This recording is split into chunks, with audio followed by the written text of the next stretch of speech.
Hello, everyone, and welcome to another edition of 30 Days of Habits. And today I'm talking with Deborah Bateman, and her habit is about setting intentions. How are you, Deborah? Welcome. I'm doing good. I set an intention to have a really good time today. So I love that. Every now and then I have moments, I have an accountability partner, and, you get wrapped up and you're doing something all day, say an event, and it's not yours. You're going to attend something. And we've come to the place where, if I'm not going to be doing anything productive for business, I'll just say, well, I'm going to set the intention of having a good day. And you know what?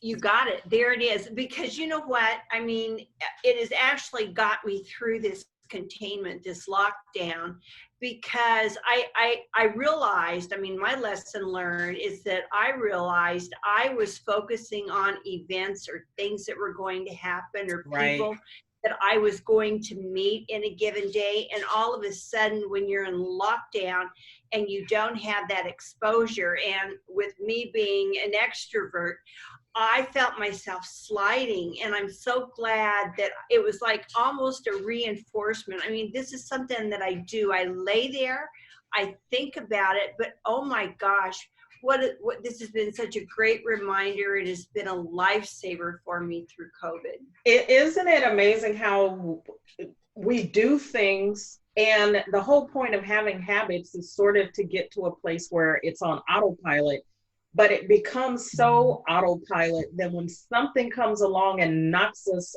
off kilter, that we have to go, I have a habit for that, and I need to reestablish and make sure that I'm doing what I'm supposed to be doing. Bullseye. I mean, I think the containment, the lockdown threw so many curveballs at us. Yeah. And, a lot of people got out in front and were able to anticipate and talk. Even in my long lifetime, as everyone says, it was unprecedented, and it provided me with a lot of lessons learned and a lot of surprises. That's interesting. We keep saying it's unprecedented and unexpected and other words, adverbs to describe it. And the interesting thing is, the other one that gets me is in these uncertain times. Yes. And I think the big lesson for me in this, which goes to your point about intentions, is that every day is unprecedented. Every day is uncertain. And so when we move from that position and then set an intention every day, it absolutely makes a huge difference. So absolutely, bullseye. Have you always set intentions, or is it? I have not. No, okay. I definitely have not. But it is something that over probably the course of the last 5 years or so has really become a part of who I am. But I'm supposed to be asking you questions. You're asking me questions. I want to ask you, how did you start setting intentions? You know what? I think probably as a professional woman when I was at work, and a lot of my business was based on calling on individuals, and a lot of times they would be what I'm going to call high profile, very locally famous people, and so somewhat intimidating for a young woman. And I understand some neuro physiology aspects that, I mean, we are what we think. And if I was to enter a room and go into a room with, I'll give an example. When I was a younger woman, there were many, many times I'd be the only woman walking into a boardroom. It would be all men. And I knew, I had learned, and I was confident about this, that if I thought, oh my gosh, they're going to think, oh, she's the only woman in the room and she's young or whatever she was, that was going to be exactly how I was going to be perceived.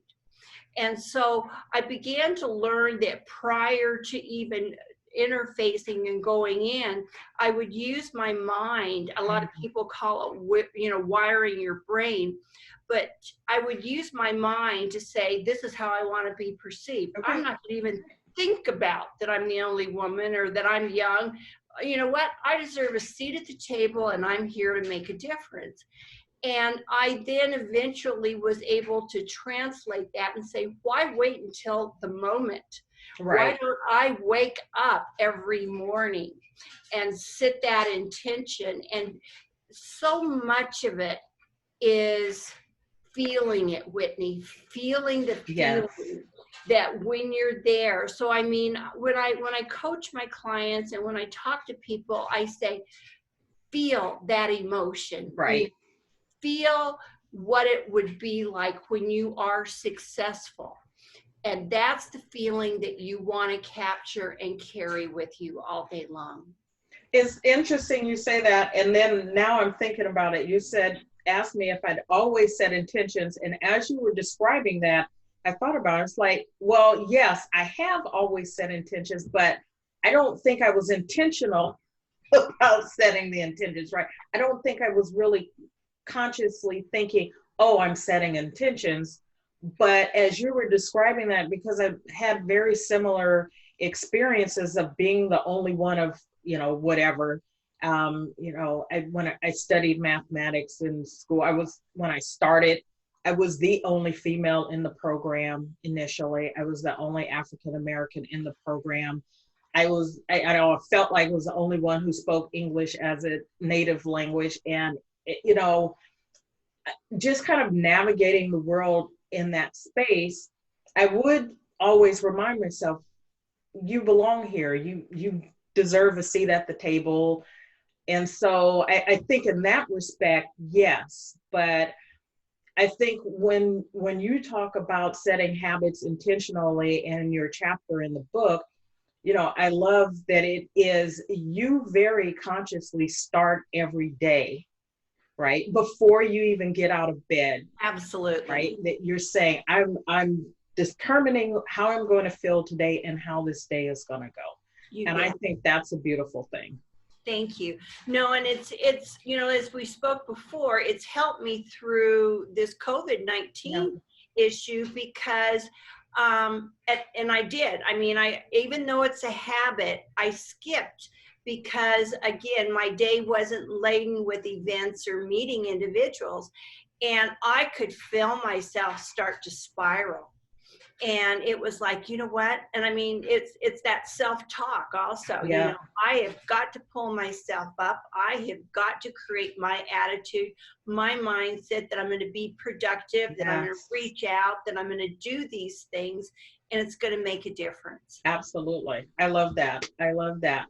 And then on the other side, you have an unhabit, right? And it's interesting, when I first read the unhabit, I was like, that doesn't make any sense. And I read it wrong. And so your unhabit is to not have written goals, right? And so the bottom line is write down your goals. So tell us a bit about that, and how in particular you use that in your life and in your business. Well, you know what, I'm gonna start with a really basic, easy one. And that is your to-do list, and a to-do list is written down. And again, here we go with the neuroscience and the wiring of the brain, but writing your goals down, not just getting up or thinking, oh, I need to do this, right. And this. Put it on a piece of paper. Because the brain, as we all know, has the two hemispheres. And there's a mass in the middle that I won't go into the technical aspects that kind of brings everything together. Right. Engage both sides. So when we think it, we are using our analytical side and we're thinking about these things, visioning, whatever the case might be. But where it becomes more powerful, and this has been scientifically approved, is when we write it down and it becomes also creative. So we take the analytical and the creative and we combine them. and they send those neurons, those signals, those intentions throughout our body so that they actually will manifest into action. Right. You know, one of my biggest surprises is, I mean, I am a list person, I promise you, but to go back to my list that I maybe prepared in the evening before, and, you know, in the middle of the afternoon or the evening of the next day, and to recognize that I got them done, you know, and I'm marking them off and I'm Right. checking them off. And it's, again, it's not because I have a great memory, but I believe it's because I absolutely engage both hemispheres of the brain that created the energy, manifested the intention throughout my body scientifically. I mean, this is an absolute science. Scientifically, Right. it's been proven that you will increase the possibilities or the actual results of completing your goals by 40% when you write it down. So that tells me that tells me I should be doing a little more writing down than I'm doing. So Get that you know, I know this, right? I have an accountability partner, I have coaches, and I am writing things down.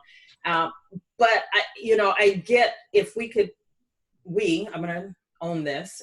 I could take the combination of the intention with what's written. And then I'm thinking back to day one when I talked with Steve.